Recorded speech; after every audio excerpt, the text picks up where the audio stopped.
Hi there, another installment of the electric BMW 320i project. This week I'll be showing you about the new battery boxes I got. They came out really great. This company up in New Hampshire did a fantastic job, just beautiful fit and finish. And I'll be showing you how those went in the car. I'll also be showing you this week more about the discharging of the batteries through the grid-tied inverter, this time successfully. And finally, I'll show you about this new carpeting that I got for the interior of the car. It's kind of interesting. So let's take a look. Arrival of the battery boxes. That's all the boxes that are going in the other BMW, but looks like I could get easily more than 120 batteries in this one if I sacrifice the whole back end. Alright, well, let's open up the boxes and see how they look.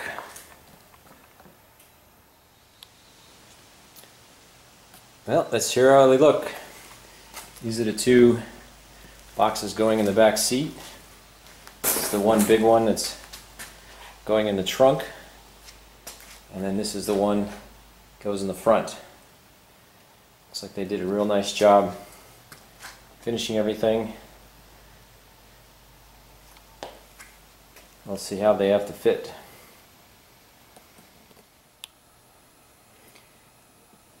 Alright, here's what the one of the boxes looks like in the back seat. And I knew this because they gave this to me before they welded it up, that it was going to be just about 1/8 of an inch too big all the way around, so looks like a little more trimming of the metal, but shouldn't be bad and should be a nice tight fit when it goes in.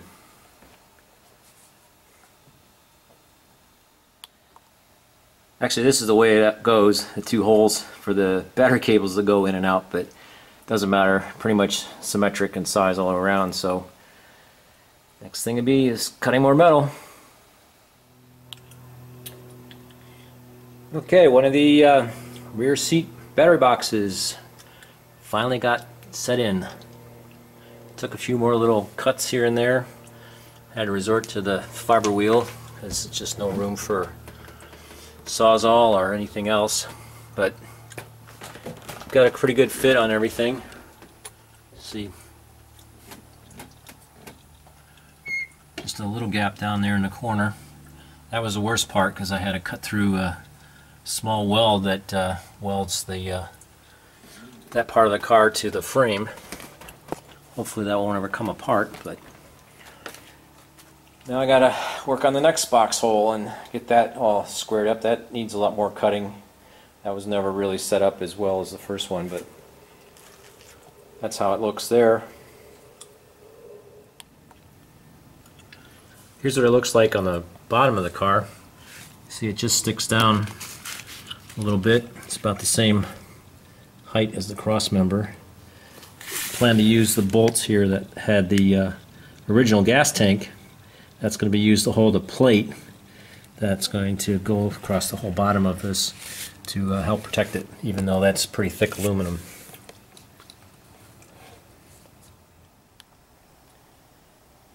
Alright, well, the second box didn't take much time at all, mostly because I had the first one cut the right size and to take measurements, so I didn't have to cut and fit and cut and fit, cut and fit. Probably did 3 iterations like that. But now it's going to have to be get the top plate made for these and then modify the rear seat so it sits right over it. But its seat's probably going to sit up maybe an inch higher than it used to, and of course have no cushion underneath the battery boxes. But next thing, get these painted and get the bottom plates put together, and then I can bolt it all together and start putting the batteries in.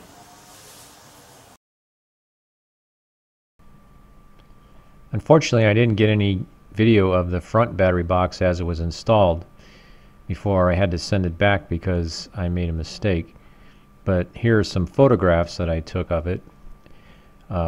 the problem was that I thought the area where the old radiator was, the cavity that was going to be where the box was mounted, was symmetric about the engine compartment. But as you can see in this photograph, it's actually 2 inches wider to one side than it is on the other.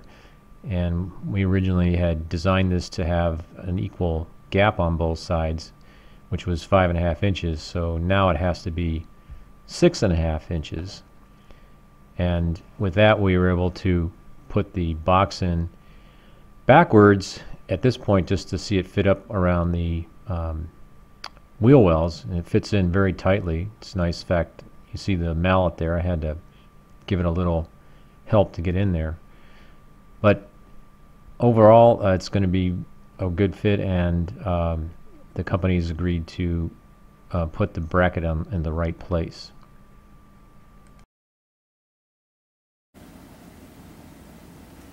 Here's something else I've been working on. This is the contactor box for the car.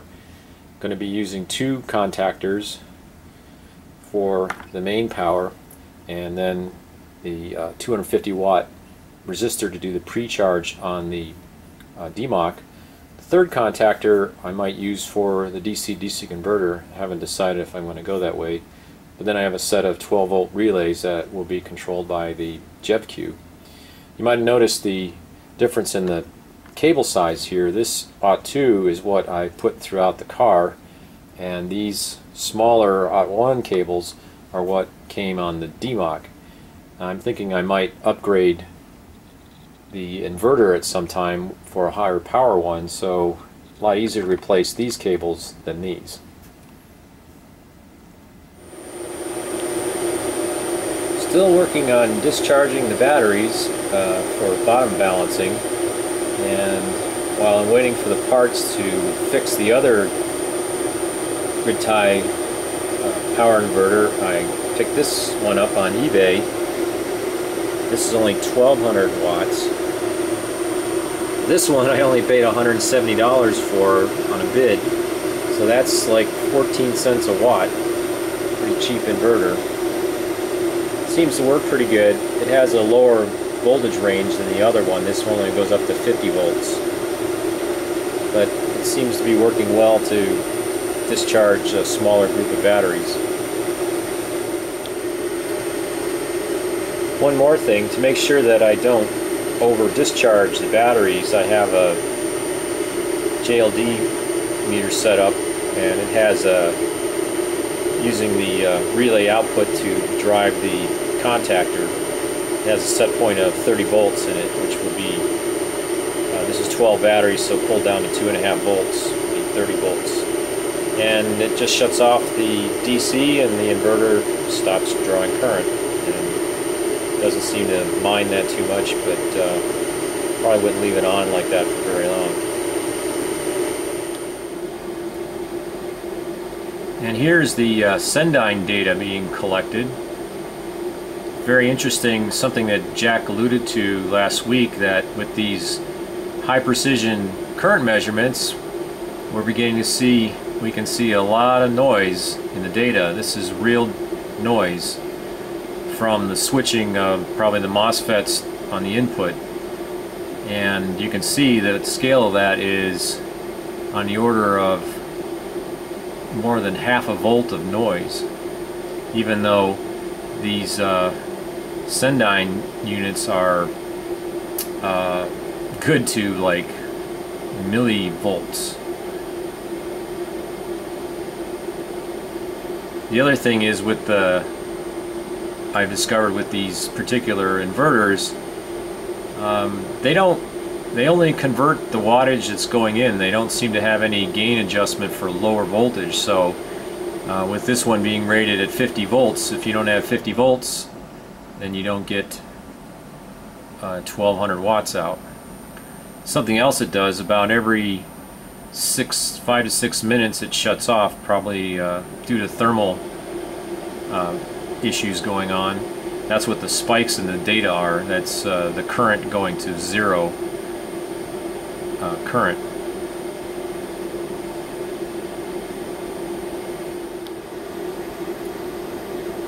So with only 33 volts and 22 amps, it's only converting about 660 watts, about half of what the inverter is capable of doing.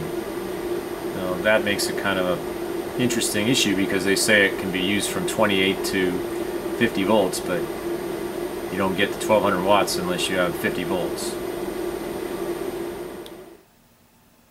There's something else I got to work on. You might have heard me last time talk about the carpeting in the BMW being still wet after sitting in the garage for over 6 months. Actually, I guess it's now 9 months. So definitely a problem there. So I ordered this carpet. This is from this company called Stock Interiors. Here's the website. They actually have these pre-molded carpets for any car, almost any year you can imagine, back to late 70s. Anything earlier than that, you pretty much have to get them to cut or give you the carpet and you get to cut it. But this one's already pre-molded. It has looks like all the right bumps in the right places.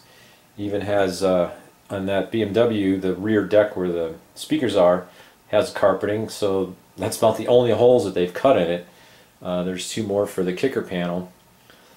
I have to cut the hole for the gear shift and also the holes for the seats, as well as the holes that hold the molding along the rocker panels. But it looks like it's the right shape. It's going to be very interesting to see if it, according to their YouTube video, only takes 2 or 3 hours to install. It looks to me like it's going to be a little more trouble than that, because you have to get all the holes pretty well lined up before you cut anything or make any alterations of this, because once you make a hole in it, it's there for good.